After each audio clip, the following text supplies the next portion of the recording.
Кыргыз-тажик чегинде куралдуу кагылышуу кайрадан кайталанды. Тажик тараптын баскынчылык аракетинен аскер адамдары дагы, жай тургундар да мерт кетти. Соңку маалыматка ылайык шейит кеткендердин саны 24. Алардын бири 15 жашар Элзада Маннанова. Ага снаряддын чачырандысы тийип каза тапкан. Машинанын май суулугун көрүп, кене жүктүн акылаткан деле. Ошондой маалдан гранатометтон октор атыла баштады. Давай бугула терсиз кийимдер күтөгө машина чыктык. Кетебиз деп неме кылсам, бир кызымды топтоп калдым. Ошо кийин неме кылсам, көчөдө неме кылган көчөдө жарылганда жерде неме болуп турду. Ошол так маалыматтын немеси. 9 класс, 15 жаш. Жаңжалда аскер адамдарынын арасында да жоготуу болду. Мекенчегинде көз жумгандардын бири 27 жаштагы Манас Баатырбеков. Ага головной суу бөлүштүрүүчү жайынан снаряд тийген. Бул тууралуу таекеси Жунус Ахматов билдирип, сөөгү өзү туулуп өскөн Баткен шаарында жерге берилгенин маалымдады. Лейлектеги номер 2001 аскер бөлүгүнүн кызматкери прапорщик Ислам уулу Бектурда мекен үчүн жан берди. Ал 1991 жылы туулган, артында 2 баласы калган. Бул тууралуу жакындары маалымат каражаттарынын бирине билдирген. 42 жаштагы чек-арачы Орозов Баатырбекте окко учканын классташы социалдык тармакка жазып, 10 жылдан ашык убакыттан бери мекен чегинде кызмат өтөп келгенин белгилеген. Чек-ара чатагында өзгөчө кырдаалдар министрлигинин кызматкери да кызматтык милдетин аткарып жатып көз жумган. Бул тууралуу Бообек Ажикеев билдирди. Президент кайрылуу жасап, чек-арада курман болгондордун жакындарына көңүл айтып, алардын үй бүлөлөрү камкордукка алынаарын билдирди. Мен мекенибиздин чегинде курман болгон мекендештерибиздин үй бүлөлөрүнө, ата-энелерине жана ага туугандарына терең кайгыруу менен көңүл айтам. Курман болгон бир туугандарыбыз 1 чарчы метр жерди бербей, мекен чегин көздүн карегиндей сактоо деген ыйык милдетти аткарып жатып курман болушту.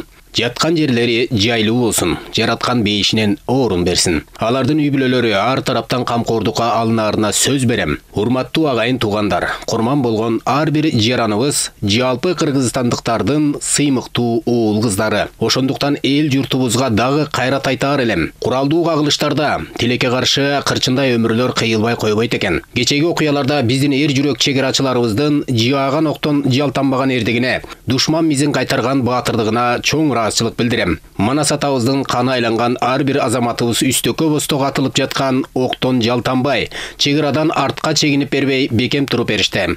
Мына ушундай эр жигиттерибиз турганда Кыргызстандын аймактык бүтүндүгү бекем сакталат деп ишенем.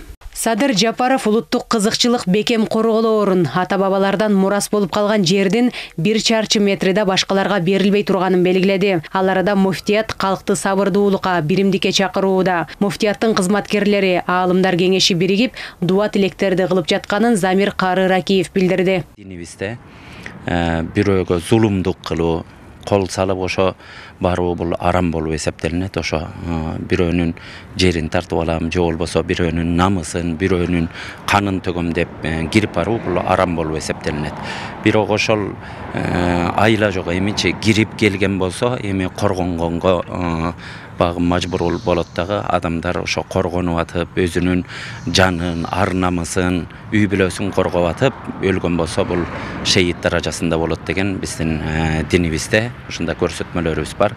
Ошого таянып, ошо курман болуп кеткен бир туугандарыбызды да Кудай таала ошо шейит даражасына чыгарсын демекчибиз. Мекенди коргоо ар бир жарандын милдети жана ыйык парзы. Тарыхта элдин бейпил турмушу, жаркын келечеги үчүн мекенин коргоп далайлар курман болгон. Душмандардын мизин кайтарып, эрдиктин, каармандыктын үлгүсүн көрсөтүшкөн. Тажиктер кайра кыргыз жерине басып кирди. Алардын басып киргенине кыргыздын жоокерлери чоң бир эрдик менен, майтарылгыс аракеттер менен болушунча каршылык көргөздү. Бирок агрессорлор буга күн мурунтан даярданганы билинип калды. Себеби алардын бүтүндөй Кыргызстандын ушул Лейлек Баткен аймагында бардык аймактардан чабуулга өтүшүп, бул агрессиялык аракет экендиги билинди. Кыргыздар душмандардан ушундай бир чабуулунан эч качан майтарылган эмес. Мындай каргаша Кыргыз-тажик чек-арасында буга чейин да катталган. 2021 жылдын 28-29 апрелиндеги кагылышууда өлкөнүн 36 жараны каза тапкан, жүздөгөн адам жаракат алган эле. Жазгүл Сейдахматова, Элдар Анарбеков, ЛТР, Бишкек.